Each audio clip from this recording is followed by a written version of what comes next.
If you're a podcast host, listen up, this one's for you. My name is Allie Jackson. I'm the host of Finding Mr. Height, a dating and relationship podcast that I've been doing for 4 years now, sharing my positive and practical approach to dating that's built on my own life experience. And I wanted to share another experience that I've had, my secret behind monetizing my show. It's called Red Circle, and I was just telling my colleague about how much I love their platform. With Red Circle, not only am I getting a seamless hosting experience, but I also love the support I receive in ad sales. It's not just typical ad sales either. It's targeted opportunities based on my show and my life. And the platform is super simple. You just set your preferences and Red Circle matches you with sponsors that align with your show. You can vet every opportunity and their platform gives you great analytics. More recently too, my Red Circle team has brought me opportunities outside of my podcast on social media to really augment the podcast partnerships, bring them full circle. I just can't recommend them enough. If you want to give it a try, go to redcircle.com to get your free trial. That's redcircle.com for a free trial. Warning. On this podcast, we take the cases seriously, but not ourselves. Although, we may attempt to lighten the mood at times.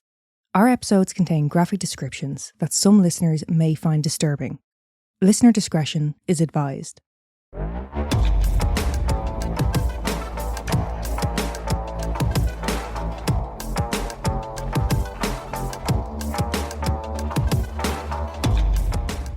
Would you buy a murder house? What do you mean? What do you mean, what do I mean? Would you buy a murder house, a house that someone has been murdered in? What, recently? Yeah, say within the last 5 years. Am I getting a good deal on it? There was a single murder 3 years ago. Is it a good deal? They've knocked 15 grand off. 15 grand? Off a 500. Off a Dublin house? Yeah, say $500,000. And 485 you're looking at. No. That's not worth it. What would you be looking at? 50%. 50%? Yeah. How do I know in this criminal enterprise in this fucking house that they haven't stashed something in the walls and they're coming back for it? Okay, the house has been thoroughly searched. Like forensic. They've knocked through every wall. No, I'm not saying that. We're not talking about like drug fucking cartel. Right. We're talking about a single murder occurred within this house. Yeah, I'd live in it. So you don't have any, like, the creepy side of it doesn't bother you. But the money, you'd be wanting a bargain. Yeah. Okay, how about this? That's the Yorkshireman in me. Yeah. How about this? 50 years ago, a murder occurred, yeah? So there's a bit of time between it. There's been new wallpaper, new floors probably in that time. Yeah. Pretty much a different house. Right. But it was a brutal mass murder. It's got like a bad vibe. Murder's murder. Like, you've also got to deal with, if it's like kind of a notorious murder, you've got like those fucking weirdos coming by to peep in your windows. Yeah, but you can make something out of that, can't you? Would you want to be sat there on a Tuesday evening and have some little freak peeping in your window because that's where the so-and-so family. Yeah, if you've got people coming round wanting to look at the house, you exploit them. You go, I'll take you for a tour around the house. Of a Tuesday evening when you're trying to sit in and have your cup of tea, a few sausages, Yorkshire puddings, bit of gravy. You just put a close sign outside. It's not a business, it's your home. No, but you make it a business. No, but the point I'm making, would it bother you to live in a house? Because you believe in ghosts and all that shit. You know, you kind of believe in, that kind of the feeling you get and the kind of the energies. Yeah. Would it bother you? If we went to go look at houses now and, you were like, ooh, like this one. I told you, 3 people were slaughtered here. Yeah. 15 years ago. At first I'd be like, ooh. And then you'd go, yeah, but they've knocked 50% off. Buy it. Not 50, 20%. 20%'s not a lot. So there is like a line with you. You do feel a certain way about a murder house. No. Like my worry was like if someone's coming back to that house. Yeah. But if it's just a murder and done, then what are you laughing at? A murder and done. Yeah, it was just a one and done. Like, and then you were talking about mass murder, but if you're gonna go in the house, murder's murder. Yeah. Doesn't matter. No, but the mass murder kind of thing I'm talking about is, the kind of murder tourism type people who want to go. Like we talked about with Fritz Honka. Yeah. that people now go to the bar. It's become a tourist attraction. Yeah. That's kind of what I'm getting at. Mm. Obviously, murder's murder, Neil. Yeah. Is that funny? A little bit. But see, it wouldn't bother me at all. It's been and done. Yeah. You know what I mean? I wouldn't feel like, oh, there's bad energy here. Ooh. That's what I mean. Like nearly every house in the world, someone's died in. No, but you don't like my grandparents' house. You think it's got a kind of a creepy energy to it. Yeah, that's horrible. And my mum has said the same. She, in the same room that you said, she said that she feels like a bad energy. And she's always said that. And when you said it to me, I never told you about her feelings. Mm. And you said the exact same. Like, oh, it's funny you say that. Yeah. Yeah. I personally don't feel it. I love that room. It was like a study. And I walked. Still is. They're not dead. Walked in. Oh yeah, Megan's family has a study in their house. And, don't you know? And I walked in and I was like, feel horrible in here. I didn't feel like I was wanted in that room. I love that room. And then I went home, told your mum, and before I could even say it was the study, she went, the study. But see, like, what? I if you get a feeling, you get a feeling. But I think it feels nice in there. It's cozy. Like the walls are lined with books. Do you know what I mean? Yeah, like a library. Who wants that? Who's got time to read? My grandparents, apparently. I wouldn't have time to read. Like we've probably got. I think we've upped our book collection at the minute. I think we've got about 10 books. I haven't read one. It's a house full of dyslexics here, to be fair. Do you know what I mean? Takes us a bit of time to get through a book. Yeah. I can read it if it's for research. You know what I mean? Mm. I'm doing it for something, but I struggle to sit down myself and read a full book. You know? Yeah, Megan was actually listening to an audiobook the other day. I gave up. It was the most brutal thing I've ever heard. And not brutal in terms of murder. Just, it wasn't good. No. It was the narrator. I think a big part of it was him.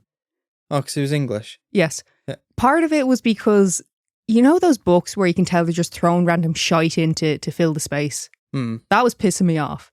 But it was the narrator a lot as well. He was doing too much, you know? He was really boring, and then he'd randomly put on a voice, and I was like, I can't deal with this. It's cringy. No.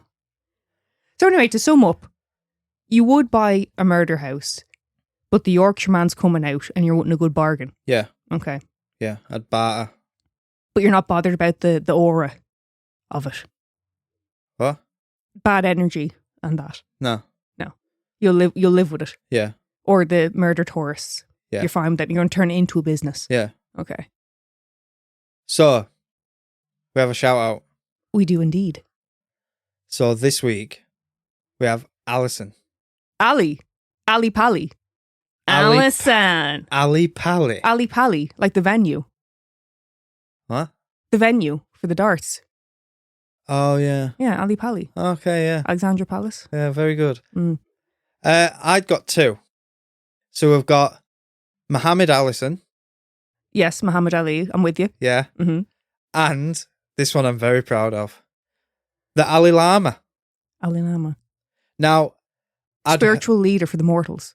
Yeah. I'd heard of the Dalai Lama, but I had to run. So I don't usually tell Megan what I've come up with for a shout out. But I had to ask her this one because I was like, is it offensive? Like, I don't actually know what it... Did he bark? He did.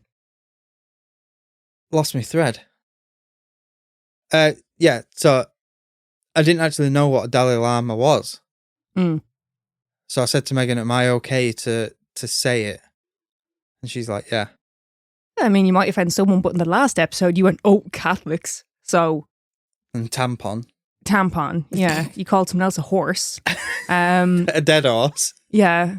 So I don't think you're actually too bothered about offending people. Yeah, but when it comes into like religion and race and stuff like that, it's, you know, it's a different playing field. You know, fucking obviously. So are we going with Ali Lama? Ali Lama, spiritual guidance for the mortals. Yeah. Very good. So thank you for your spiritual guidance. We appreciate you. And your Patreon subscription. Yeah, if any of you guys want to support us, you can head to Patreon. If not, if you haven't already, please consider leaving us a rating or review because it really does help the podcast. Helps push us out there to potential mortals. And I like reading them as well. I say potential mortals. We're all mortals. Yeah.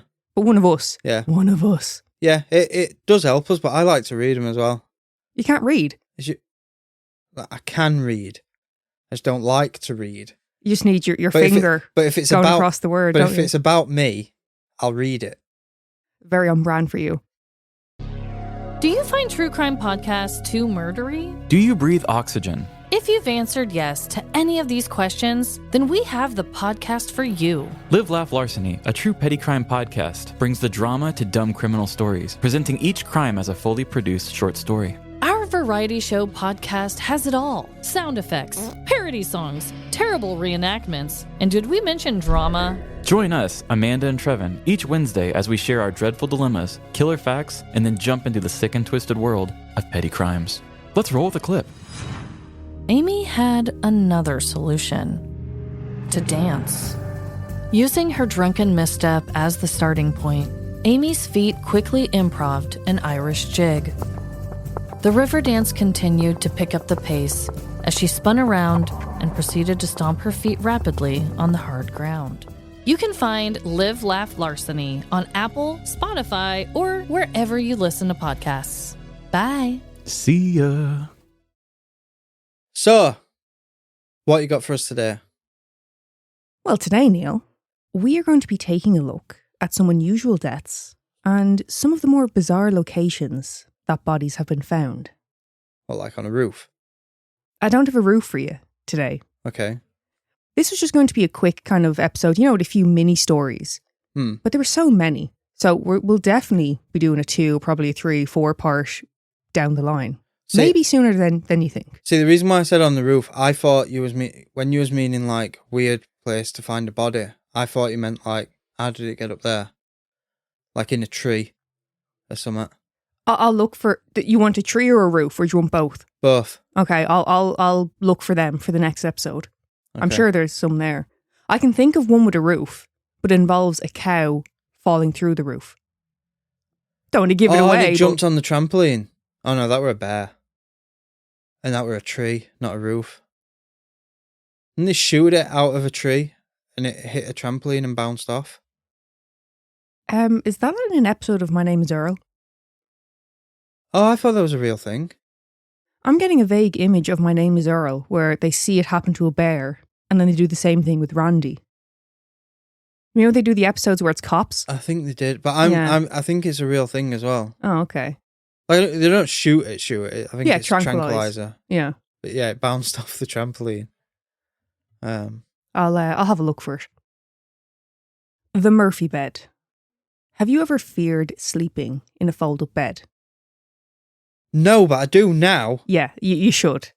They're very sus to me. Them fucking ones what go into a wardrobe. Yes. Yeah. Usually into just a wall, isn't it? No, they usually go into a wardrobe. You open the doors and it's not fucking Narnia, Neil. What? Into a wardrobe? Yeah. I've never seen that. I've only seen them just latch onto the wall. Look it up. They go into a wardrobe. Who has a bed just up the wall? People who don't have a lot of space in their homes. Yeah, they build a wardrobe frame around it. So they just open the doors and they pull the frame out. So when it's up against the wall, it just looks like a fucking sideboard or something on the wall. In August of 2005, the bodies of 67-year-old Mildred Bowman and 62-year-old Alice Wardle were found crushed in the Murphy bed of their hotel room in Benidorm. Had to be Benidorm. Of all the ways you can picture to do yourself harm in Benidorm, that's not at the top of your list, is it? See, so to do with that bed, someone like you'd be grand, but someone like me, I'd be fucked. You lay on your back, so it'd fold up and you'd bend naturally with it. I lay on my front, so it just snapped my spine. Mildred and Alice were sisters and also holidaying with other family members. They'd gone back to their room for a rest, but after the other members of the family noticed that they hadn't reappeared and were unable to make contact, they alerted hotel staff. and they would later find their bodies. Why were sisters in the bed together? Oh. It's Benidorm. Oh. What do you mean, oh? Like what? Like incense. Incest, I know. They were sharing a hotel room, Neil. Yeah, but they were sharing the same bed. Cheaper. I mean, if you're going to Benidorm on a holiday, you're usually going for a cheaper holiday, aren't you? You're going for like a package holiday now. Well, it's already cheap. And you get a bed each. And one don't go into a wardrobe. Now, I'm not entirely sure of the timeline here. One article said that they'd been laid in the bed for 4 days, but that seems an extraordinary amount of time for others not to have noticed. Yeah. 4 hours. Their cause of death was asphyxiation, and in an absolutely horrifying detail, their hands were cut and bruised from their attempts to free themselves. Or, it was Benidorm. Maybe they'd gotten into a street fight the night before. Okay, yeah. How did I know that you were going to make some shitty comment about Benidorm? Because it's Benidorm. And it's me speaking about Benidorm. We have a lot of British listeners. You're going to upset a lot of people. Probably, yeah. Slagging off Benny. Yeah. All fairness, I've never been. But that said, I don't ever want to go. And to do it suffocation, that's a bit of a stretch because I'd say this is more suicide, and I'll tell you why. Because their head was against the wall, and... You think it was suicide? Yeah. Hear me out. So the bed came up, so your head is by the floor, and your feet are up top. I don't like the way you're looking at me. You'll get what I mean. It would be so easy to get out of that because you just push your hands against the wall and your feet against the bed at the top. And as the bed starts coming away from the wall, you walk down the mattress, keep pushing until it's open. Okay, well, I don't think it's as easy as you're envisioning it to be. But what had happened in this case was the frame of the bed had actually detached from the wall, trapping the two women inside, causing them to suffocate. So you left that bit out. They're trapped they're basically sandwiched in this fucking contraption. So you made me look a gobshite. You left that out. I didn't know it had broke. Well, I have another detail for you. Do you know the way you were trying to convince me to go on holiday in Benidorm? Yeah. Where this happened was actually one of the hotels that we were looking at. Oh, brilliant. Mm. Well, I've been to Benidorm many times, and I've never stayed in one of these beds that go into a wardrobe. Well, that's what I was going to ask you. Because I know, you're a hooer for Benidorm. You love it. Mm. They booked their holiday with My Travel. Did you ever use them? Yes. Because this was 2005. They've since been taken over by, I don't know, I want to say Thomas Cook or some shit like that. I think I did use them, yeah. Yeah, I thought you would have done. They're also from the northeast of England, by the way. Their deaths were said to have been completely avoidable, as the bed had not been properly installed, as well as the fact that the women had not been informed of how to correctly lower the bed, nor were there any instructions in the room. Instructions? Yeah, for how to properly pull down the bed. I think you had to pull out the leg, latch it on kind of thing. Yeah. With something like that, you do want to know what the fuck you're doing. I'd be wary sleeping in a Murphy bed. I've never. And now you are. Yeah, I've never thought about it until now. But the bed what I've always been afraid of is a water bed. I'm afraid I'm going to drown in my sleep. Why is that funny? You're afraid you're going to drown? It's a lot of water. I suppose if you're sleeping face down, yeah. Which I do. No, you don't really. You kind of sleep on your side. I bloody don't. I lay on my front. No, but you're turned to the side. You're angled. Yeah, but if it bursts and my head goes in it while I'm asleep, which nothing wakes me up, that's it. I'm done. I'm done for. That is a fair point, well made. So why is that funny? But I'm scared of drowning on a in water your sleep. bed. Yeah. I didn't say it was funny. I hadn't thought about it, much like you hadn't thought of the Murphy bed. So are you the same as me? Now you've thought about it, are you worried about a waterbed? No, but I don't get waterbeds. I've never slept on one, but I just feel like you'd never be able to settle. You'd just be fucking jiggling about the gaff all night. Yeah. The cryotherapy chamber In October of 2015, in Nevada, the body of Chelsea Aki Salvacion was found slumped inside of a cryotherapy chamber. What's that, something you get into to cry? Is it a therapy thing, or...? No, so during a cryotherapy session, you're exposed to extremely low temperatures of between minus 200 to minus 240 Fahrenheit, or minus 128 to minus 150 degrees Celsius. Who the fuck wants to do that? A lot of people do it, like athletes and shit like that. Instead of like an ice bath, they'll go into one of these chambers. I bet more than one person's died in that. Well, you're also only meant to do it for short periods of time, about 3 minutes. I wouldn't do 3 seconds. It's the same kind of thing, plunge pools, ice baths. It's that kind of thing. It's just like that. Yeah. Yeah, plunge pool, you jump in and you get straight out. That's why it's called a plunge pool. I mean, I was trying to look up, see if this was medically backed. I think at the time when this happened, it wasn't. Now, I'm kind of not sure. I can't get like a definitive answer. It seems as though it's kind of being more, I don't want to say advised or recommended. Yeah. But it's kind of more accepted as a treatment option. The only thing I've ever heard is having a cold shower before you go to bed will help you sleep. Or have a cold shower to calm yourself down. Huh? Now, Chelsea actually worked at the spa where this happened. And after closing up for the night, she decided to use the cryotherapy chamber. The next morning, her co-worker arrives at work and finds her car still in the car park. Now, you're not supposed to use the chamber for more than, 3 or so minutes because of the extremely low temperatures. But it's thought that Chelsea could have stayed in for longer than the suggested time. And with oxygen levels, which would normally be at around 21%, dropping as low as 5%, it's thought she suffocated due to the low oxygen levels caused by the use of nitrogen to keep the chamber cold. It was also later reported that the spa where Chelsea worked was not even licensed to perform cosmetic or other procedures. So with that, it doesn't instill a lot of faith that the staff received adequate training for these machines. But according to her family's attorney, Chelsea had texted a friend stating that she believed there could have been a nitrogen leak in the machine. Though it seems very odd that she would choose to use the machine after hours on her own if she believed there was an issue with it. If it's true that she did message someone about her concerns, it would make you question whether she did this deliberately. See, you're questioning it now. I said it about the fold-up bed. That could have been deliberate. How so? Like, that would be a very odd way to choose to go. To crush yourself to death. Because you could have got out of that. And they chose not to.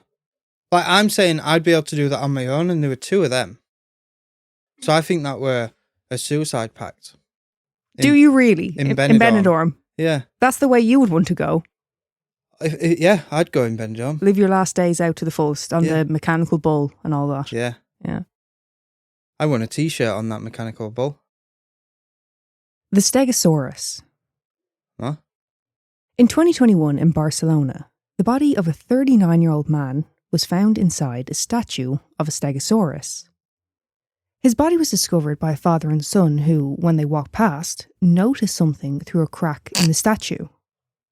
Sorry, when you said... Not the crack of the statue. You said crack. Right. If you've seen Ace Ventura when he's coming out of Rhino's ass, yeah, I'd got an image in my head of the father and son walking past, and there's just an arm hanging out of this dinosaur statue out of the arse of it.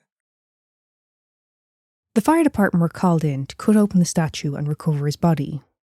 Sorry, you said they cut the statue open to get him out? Yeah. So how'd he get in? Well, I'm about to tell you. Sorry. No foul play was suspected. Instead, it's believed that the man had attempted to retrieve his phone, entering head first, and he became trapped inside the leg of the papier-mâché dinosaur. Papier-mâché. I have so many questions. How the fuck did his phone get in there? I've no idea. Did he get in a fight with, his girlfriend or something? She went, fuck you, and threw his phone? Or did he, did a bird fly down and, flap at him? And or was he I need to get a photo of inside this paper mache statue. Like, from how it's described, you know, like they said he was head first. So even if his phone was in his hand, they probably thought, you know, why would you get in head first if it was a case of wanting a photo? Well, you would go in head first, wouldn't you? Why would you go in head first? If you want in a photo of Oh my inside. God, why would you go in head first? No, because now I'm concerned about you. I can never bring you to a theme park. There's a dinosaur theme park in Benidorm, isn't there? Yes. We're not going there now, Neil. No, you would like slide in feet first, so your head is sticking out of the dinosaur. No, because you're not going to...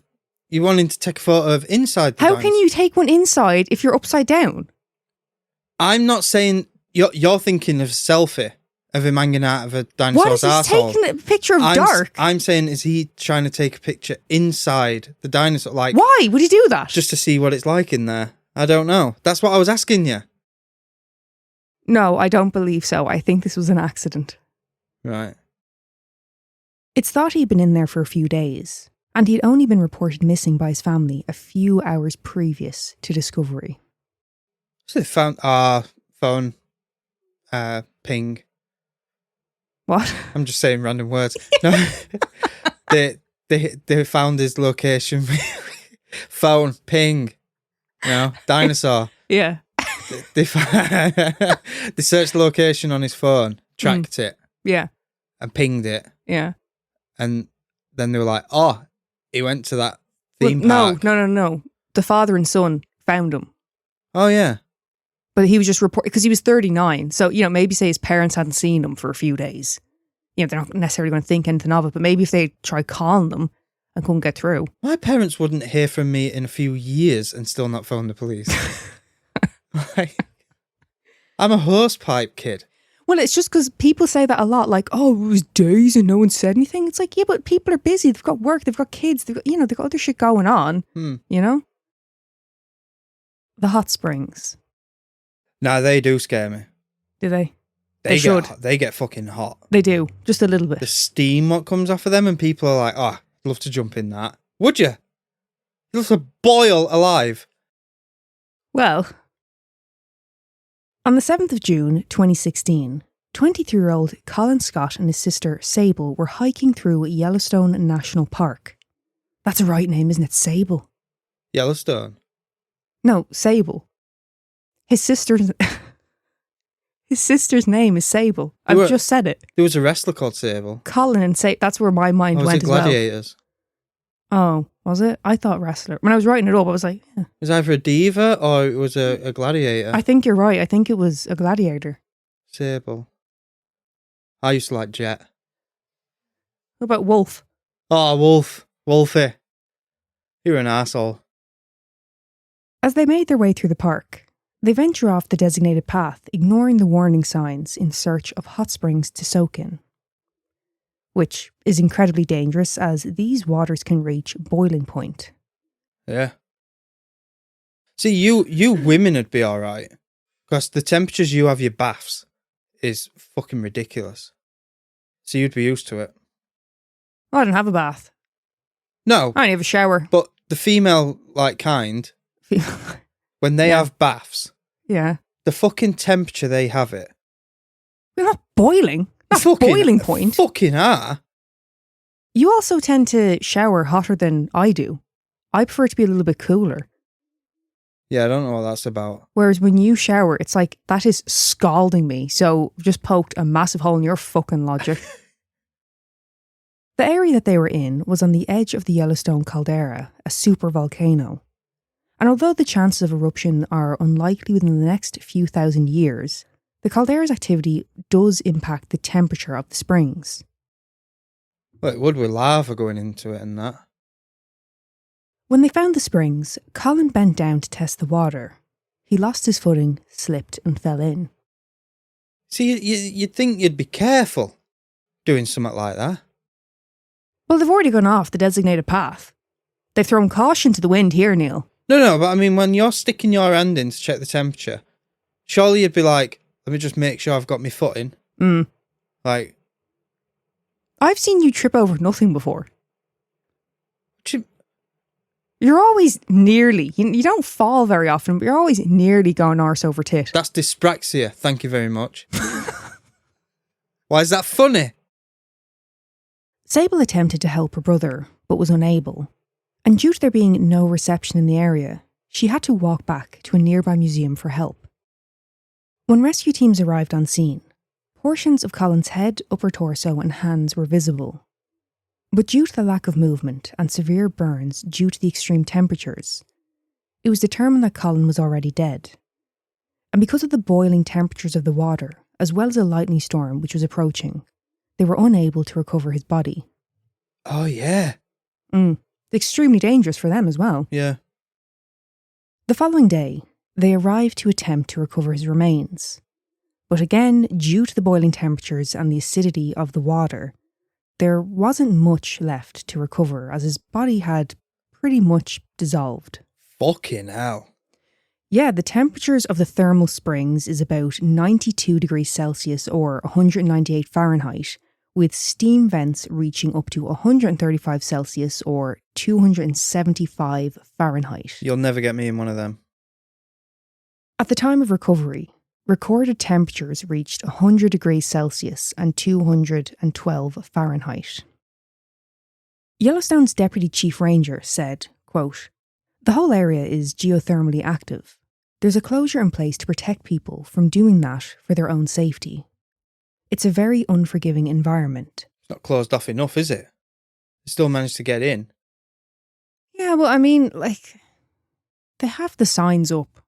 Yeah, but do you know what they should do with something like that? They're literally having to fence people into one area, it seems. So what they should do is, you know when you go to the zoo and you'll be looking at gorillas or tigers and that and they have the glass? Mm-hmm. Do that around it. I mean, you would think the signs would be enough, but clearly not. No, there's always going to be some gobshite. Namely you. Let's go for a dip. I mean, well, to be fair to you, you said you wouldn't go near a hot spring. No. But generally speaking, I'd say you're the person to fall in with my dyspraxia. Possibly, yes. But I mean just wander off and be like, fuck this. Fuck this. I'm going to see if I'm doing any scrumping in this area. Brilliant. Now, as horrifying as the story is itself, there's a little bit more. Someone else has done it. No, just another detail to the story revolving around Colin. Colin and his sister had been recording their trip through the park, and the incident itself, as well as her attempts to rescue him, were recorded on her phone. And hopefully deleted now. Well, I mean, they weren't released. All right. I mean, good. They should never be released, but, it's just fucking horrifying.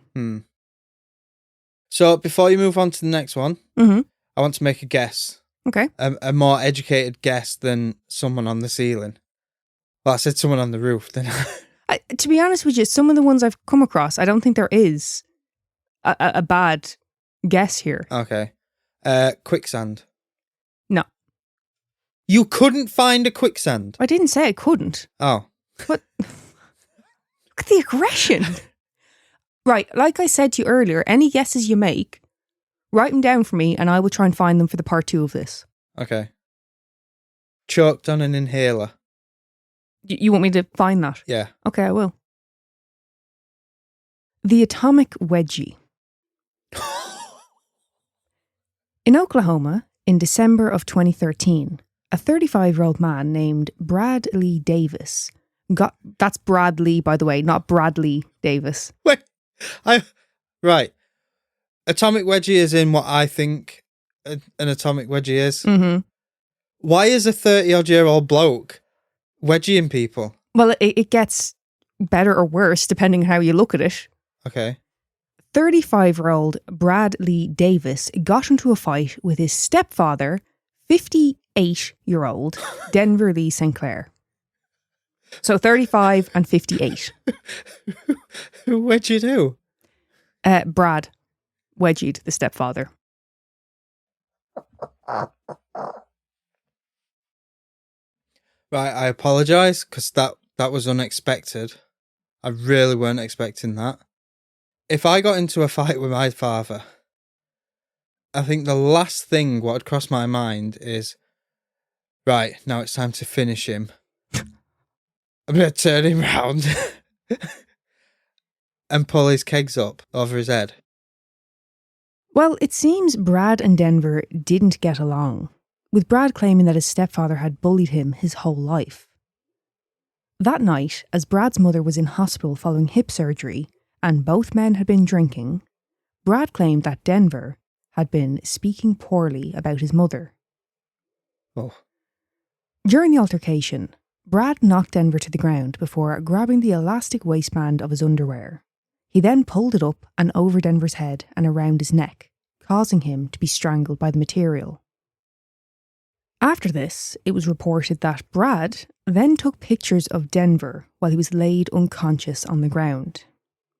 His cause of death was blunt force trauma and asphyxiation.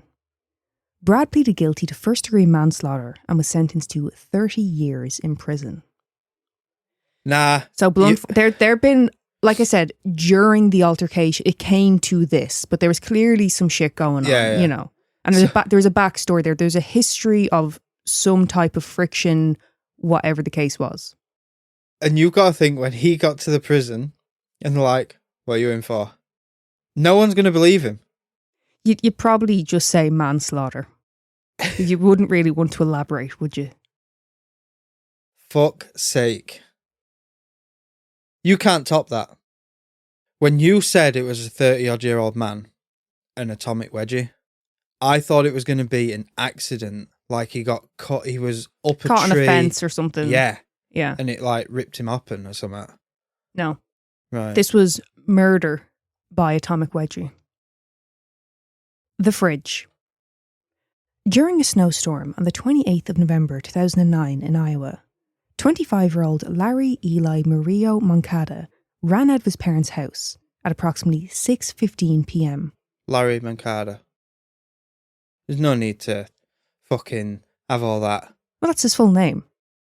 I'd never call him that. But it's not your choice. If he wants to double barrel it, he can double barrel it. Fucking more than double barrel. Well, anyway, 25-year-old Larry ran out of his parents' home at approximately 6:15 p.m, leaving behind his keys, his car, and he was not wearing any shoes or even socks. In the days leading up to this, Larry had appeared disoriented and confused. His mother brought him to the doctors and he was prescribed antidepressants, but this didn't seem to help. Larry continued with feelings of disorientation and he would start to hear voices followed by hallucinations, his mother said. He had also told a family friend that someone was following him and that he had become frightened. Following his exit from his parents' house on the 28th of November, they were of course incredibly worried about him. They called around friends and family, but no one had seen or heard from Larry, so his parents decided to file a missing persons report. Jumping forward 10 years. On the 24th of January 2019, Larry's body was found, and less than half a mile away from his home. In 10 years? 10 years their son had been missing. Half a mile? Half a mile. In the no-frills supermarket where Larry had once worked, his body was found wedged between the walls and the coolers. 10 years? 10 years. And not one person thought, what's that smell? That's what I'm thinking. It's deliberate. So, between the wall and the coolers, it's a 12-foot drop, okay? Mm. And the space between the coolers and the wall was about 18 inches. And Larry's body was positioned sort of sideways between them. He's been chucked there. It's all a bit dodgy, in my opinion.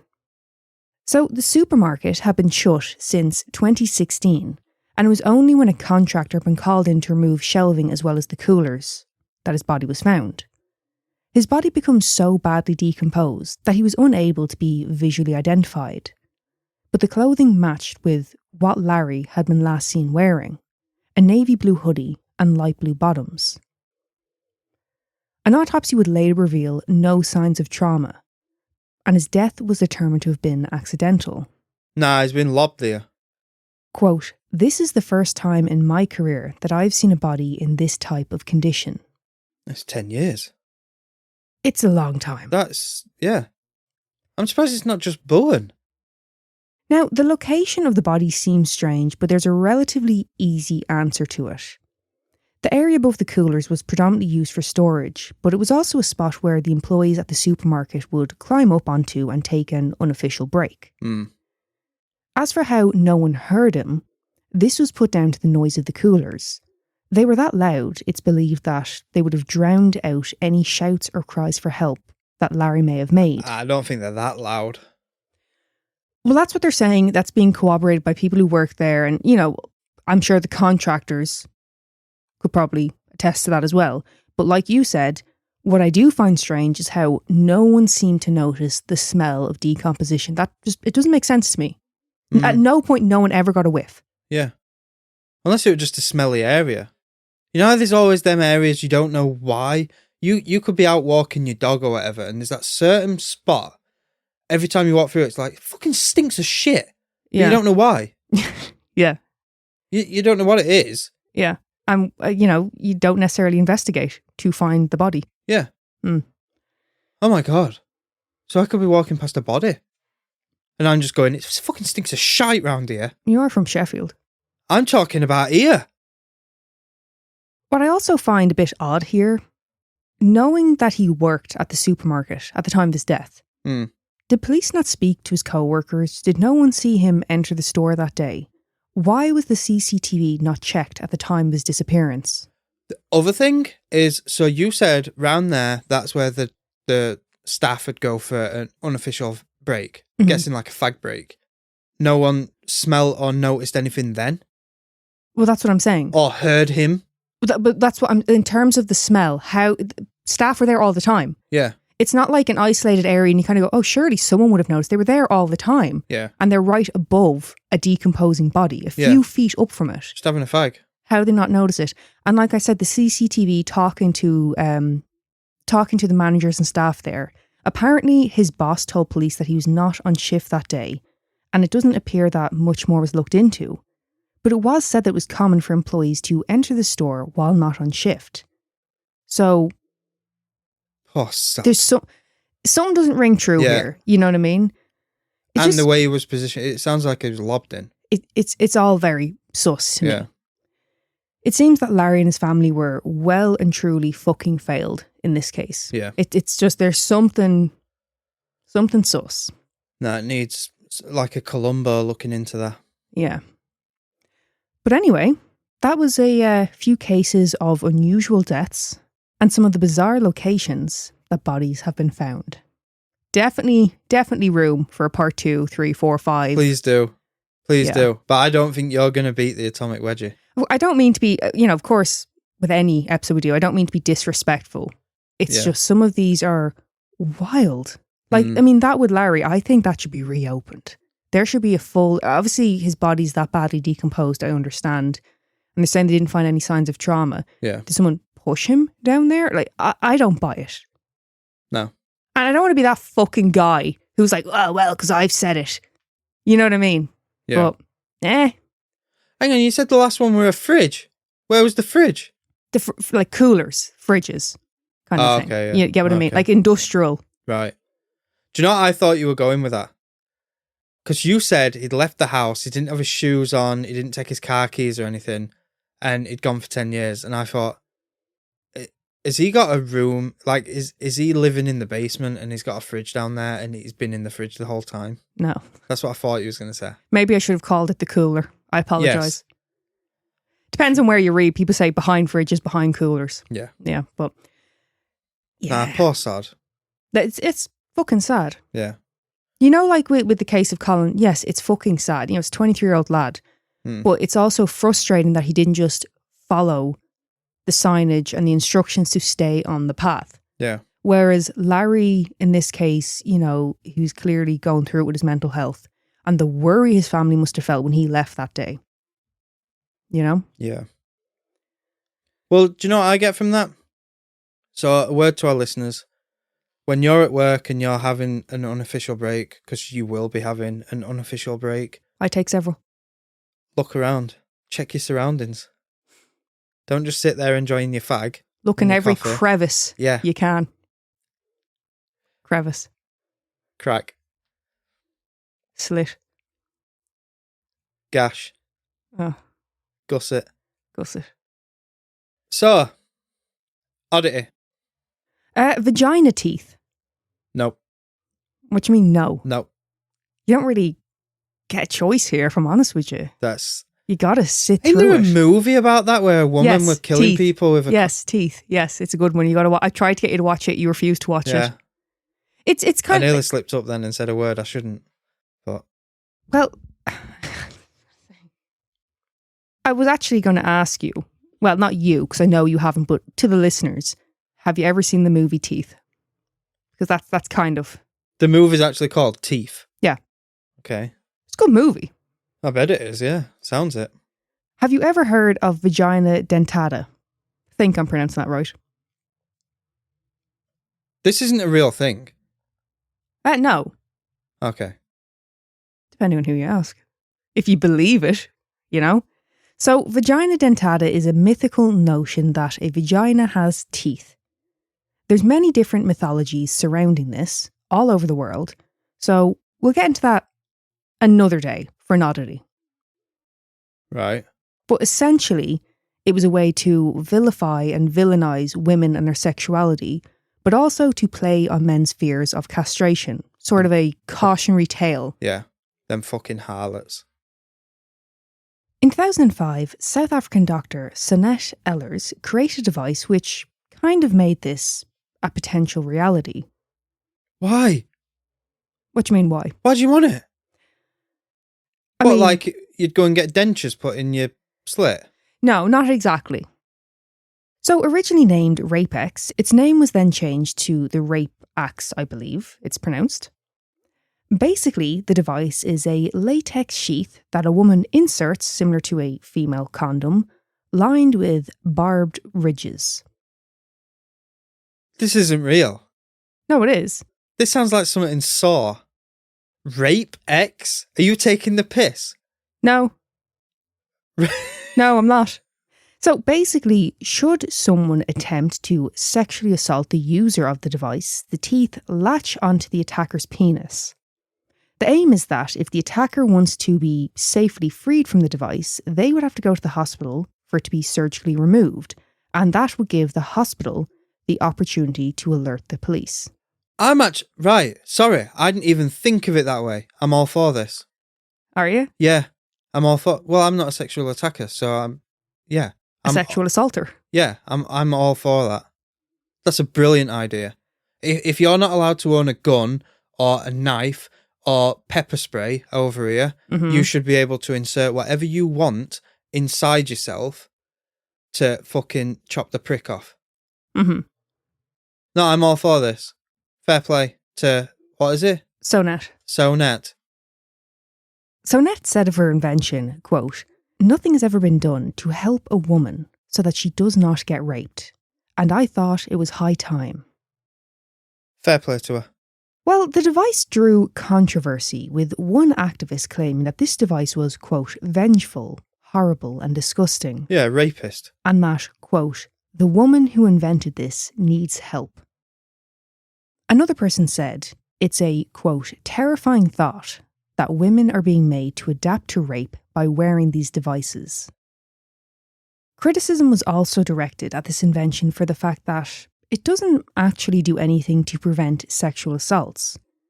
It's to injure the attacker, thus allowing them time to be identified, as well as the attacker having to seek medical treatment and essentially confirming that they are a sexual predator.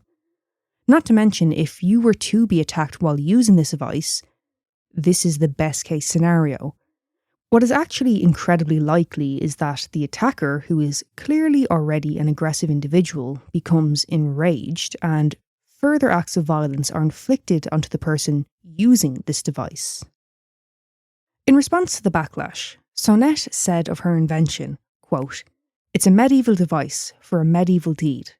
And I mean, if that was her intention, then I think she was successful. Yeah.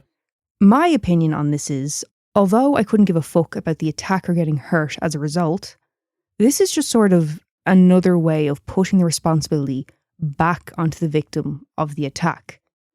I understand that a woman may want to protect herself, particularly when, at the time of the initial publication of this device, it was reported that 1.5 million rapes occur in South Africa. So sexual assault is a big concern. Yeah. But it's also putting people in potentially a more aggravated, scary position. And you also have to consider, what if there are multiple attackers? One may be injured and preoccupied with that, but the others are likely to get angry that you could have hurt them, or the fact that you tried to protect yourself at all. So, do you want my thoughts? Of course, always. Well and truly, I mean this. I think these should be available on the NHS. I think it should be more common knowledge just to put the fear in men that someone could be wearing that. But again, you're putting the responsibility onto the woman. Yeah. But I don't see any other way around it. Well, I wish I could just go up to a man and go, stop it. And him to go, okay. Men are always going to be bastards. well, faced with the argument that we should be educating men first rather than waiting for the sexual assault to occur, so Net's response was, quote, "I'm not an educator. I will go for those they can't educate." I like this so Net. Do you? Yeah. We have very different opinions on this device. I think it's a brilliant device. Do you not understand the problem with putting the responsibility back onto the woman? No, I get that. But I don't see any other way than the woman having to take on the role. I know what you're saying. There's always going to be bad people, but we don't put a lot into trying to stop it in the first place. Think of just when we were younger. When we were teenagers, and it wasn't that long ago. We're still pretty young. Well. Yeah, well. My knees crack every time I get up. I'm always grunting and groaning every time I sit up. Not even get up, sit up. No word of a lie, the other week I sneezed and pulled my back out. My point being, it's not that long ago that we were teenagers. Do you remember how horrifically teenage boys spoke about girls and women? Yeah. That was normal. That was fucking normal to do. And although, you're seeing some progression and we're seeing a bit more awareness and responsibility, we're also seeing a massive dip in other demographics. Yeah. Yeah. Do you not think we need to try prevent it first and foremost before just immediately putting the responsibility back onto the woman? Yeah. But I think as a precaution, I think this is a brilliant idea. They should make it more like a guillotine. So as soon as something goes in, it's off. Well, although I admire the attempt to aid in identifying the attacker, overall, I think this was a swing and a miss. And as far as I'm aware, the Rape Axe, or whatever the fuck it's called, never made its way to market in the end. Oh. I suppose you can get it on the black market. See, I think this is quite interesting that we, like the male perspective here. I thought you would see it as it's refreshing that I for it. I don't want to sound like an asshole to you here, but I think you're proving the point of how men look at this versus women. When I started reading about this, I was like, this is a terrible idea. I can understand why a woman might purchase it for her own comfort. She wants it. Yeah. But it shouldn't be like, this is what we're doing about sexual assault. No. No, but what I'm saying is it's the same as a woman buying a can of pepper spray, buying a gun. It's her own choice. But don't you think the intention of the product is kind of just putting it back on women? Well, it's his dick what's going to need sewing back on. Right, the product is out. Well, it's not, actually didn't make its way to market, but let's say it did. The product's out there, and should you choose to buy it, have at it. Again, I don't give a fuck about the attacker getting hurt. Yeah. But the initial steps, when you're planning out this, when you're inventing this product, don't you think it's a little bit misguided? Or are you all for it still? I haven't really thought about it. Do you mean because you haven't felt, generally speaking, in that position? Yeah. That's kind of, yeah. Keep laughing at me. So I just told you when you're gone, really thought about it. Here, I was thinking, what if we, maybe did a series of oddities where we cover mythology? Like each oddity, we could cover a different region or country. They're like their version of, not just vagina teeth, but like folklore in general. Because it varies from places. Do you want me to do a series on vagina teeth? Would you like that? No, it doesn't have to always be on vagina teeth. Well, it doesn't always have to be, but would you like me to cover that as part of it? Because now I'm kind of interested. Like, I like how some are like about how women are bastards, and then others are like, oh, lads, careful, you get penis chopped off. Like, so they're... Yeah. Do you get what I mean? Yeah, I suppose. Listeners, let us know in comments if you want more of this, or... If you want the episode to end with the moral of stay away from women's vaginas, they're no good. Yeah. We can certainly do that. Yeah. And we'll see the divide.